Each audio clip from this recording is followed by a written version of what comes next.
Hi guys! Today we are going to unbox and operate this total auto compressor 120 psi.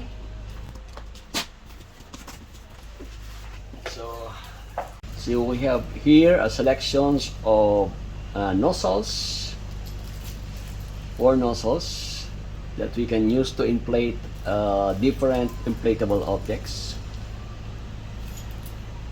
And of course the manual.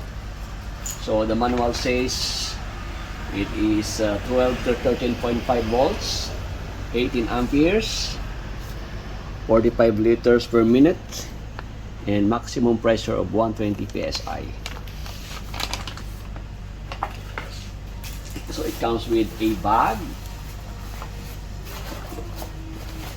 this beautiful bag, and extension hose of 3 meters long, flexible extension hose of 3 meters long, and the unit itself with a power cord of 2 meters, 2.1 meters to be exact, and of course the unit. So you have to plug the extension. It's a quick connect, so it's easy to connect, just like that. Okay. So now we're going to plug the power cord to the battery.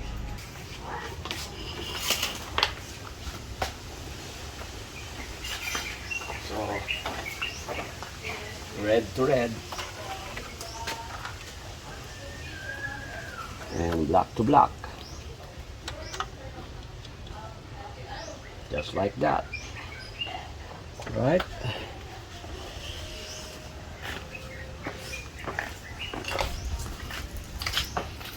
So after plugging the compressor's power cord to the battery of the car, you can now screw this hose brush into the tire's air valve, no? So screw it like this.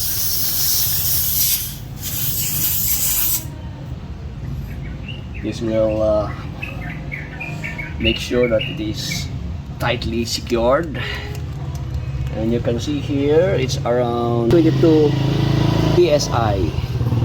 So we will top up it to around 30 psi. With the normal tire pressure is around 28 to 35 psi. By the way, this one is for the depressurizing the tire. So if you press this, it will depress the tire. Okay. So yeah. Okay. So if you have exceeded the pressure, you can reduce by pressing this one, the pressurizing knob. Okay. So just to power on, just switch it on like this.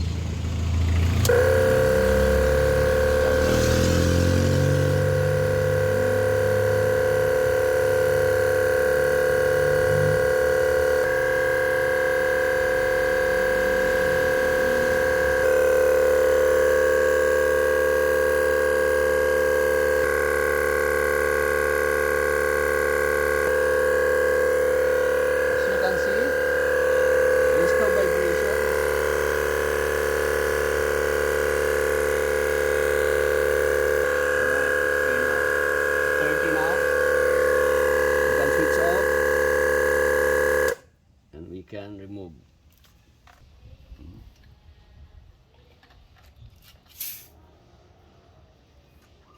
And we're done. So there's another switch here. This is for the lamp, you know, at night. There's a LED here, 3 LED lights. It is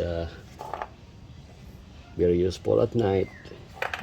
Very soft handle, user-friendly handle. Here at the back, see, it's lining up. This is the back here.